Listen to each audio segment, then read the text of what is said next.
Hey there. So I was working with Walter in terms of meeting new dogs, that kind of a thing. And I want to show you, I have a fake dog right over there. So I use him in terms of trying to teach dogs how to deal with other dogs. But what I did notice right off the bat, as soon as we came out the door, he was pulling, pulling, pulling to try and get over to him. So that says to me that he thinks that greeting is even in the running. So the first thing, I would not have him greet anyone, nobody, because it just ramps up the worry. Like, oh, is this what somebody I'm going to meet? Am I going to are we going to get involved? Are we going to play? Are we going to do something? And so you want to get across to him, no, we're never going to chat. And it's not a big loss. I would suggest you don't have him chat with other dogs. Number one, because he's going to get a bad reaction soon if it hasn't happened already.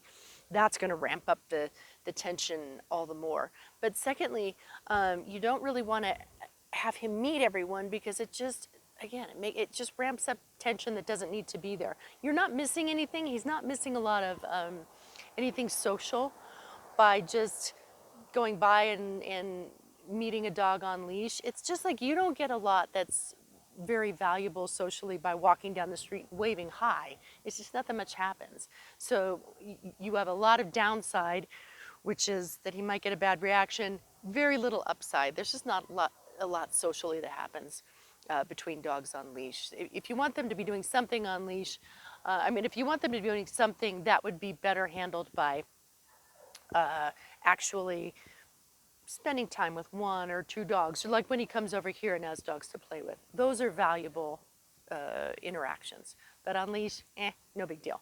So anyway, what I'm going to be doing is just walking toward this dog, and I'm only going to allow him to go forward if he's going smoothly and if he's going calmly. The minute I get any pulling, any whatever, I'm going to stop. We're not going any farther. And so you'll find that over time he figures out, okay, the best way for me to get close to a dog is by hanging back and approaching nicely and not just blasting toward him. The other piece of that is that a lot of dogs will get, they'll get uptight when a dog approaches really quickly. Dogs don't usually approach one another like this, dogs approach one another and they're more like, hey, how's it going? That kind of a thing. They're just a lot more casual and cool about things, and they don't do things in real straight lines like that. They're just a little more casual and they kind of glance over. So if he is to be like boom, boom, boom, marching up to a dog, it's not very polite from a dog's point of view. So again, we're going to approach this dog over here, and I'm only going to let him go forward if he's keeping calm, if he's keeping mellow. If he's getting tense, then we're not going to go any farther. And you realize too that the ability to get close to another dog is a reward in and of itself. Even if I don't have food, I do have food here, but even if I didn't, it's just super fun and super rewarding to see another dog for him. We know that now. So anyway, the reward will come as long as he's going calmly toward this fake dog. So we'll give that a try. Are you ready, buddy? Yeah, so I hope I'm not in your way. So you could see as soon as he sees that dog over there, body language goes up, he gets all puffy and excited.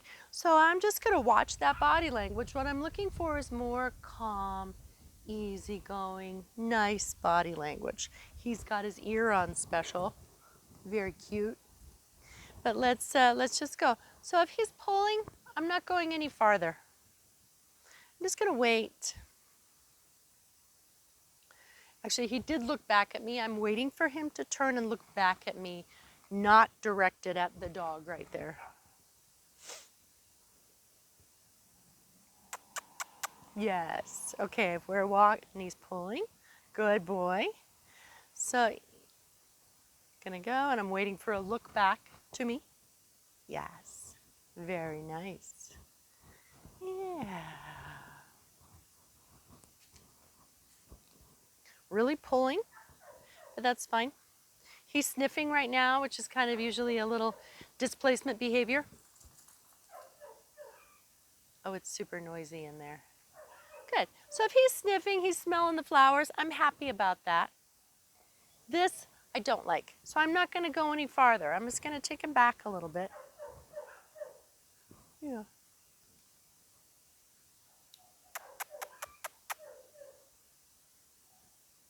And again, as long as he keeps things calm, then we can go forward. He actually is wanting to go into the house. So as long as we go slow, oop, he's pulling. His weight is very forward. So I'm just gonna wait. Now he's sniffing. To me, that looks relaxed. Relaxed. That looks easy. Up. Too much pulling. I'm gonna wait. I don't want him to proceed that way. Once I see some calmness, once I see some, yes, good boy. So we give a nice sit. So we're gonna move forward. Good boy. Very nice. Just by the by, when he's approaching, good boy. He first approached, I'll come back here and we'll chat for a minute. So, when he first approached a dog, he came up really puffy, really big, and then he moved around to the back and then kind of sniffed. I would encourage him, if you can, to maybe feed him a little bit as he's walking toward a dog, because I'd like for him to relax and to greet a dog being a little more low-key. Not this big puffy marching kind of thing, but this little softness. And that might be helped by food. So we'll do another approach. I hope you're really able to see from the camera. With me. So I'm going to feed him a little bit as we go. Good boy. Oh, he's not interested. Come on. Yeah. Good boy. So as long as he's got this nice waggy tail, loose, relaxed leash, we're going to keep going over. Yeah. I think he knows now that this dog is like, oh yeah, I've seen him before. No big deal. With me. So we may have already used our fake dog to the fullest extent. But think about that. If you have someone you can work with that has a real live dog, and you can have that person just stay in one place, feed their dog, while you approach with Walter. And the only way you're allowing Walter to move closer is if he's loose, if he's soft, if you've got looseness in the leash. Just hang out. And if you've got a few minutes to go ahead and meet someone, that would be fantastic practice for him. Otherwise, when you're trying to make some progress, you meet somebody on the on the sidewalk or what have you, first of all, I would try to create a little bit of distance between you and the dog, the oncoming dog. Secondly, I would try and feed him if he'll eat a little bit. He may be too tense to eat. If so, no big deal. That's not a problem. But do then, as you're passing, try to just slow down. And if he's tense, just hang out and wait. Just stop for a minute and let him kind of gather himself. And then proceed forward as long as he's loose and relaxed. That should help a little bit. So we'll play with that a little bit. I just wanted to give you a quick demo with this fake dog. I'm going to walk him around and see if we can find some live dogs to work with. But yeah, just wanted to give you a little bit of rundown what we're working on. All right, thanks.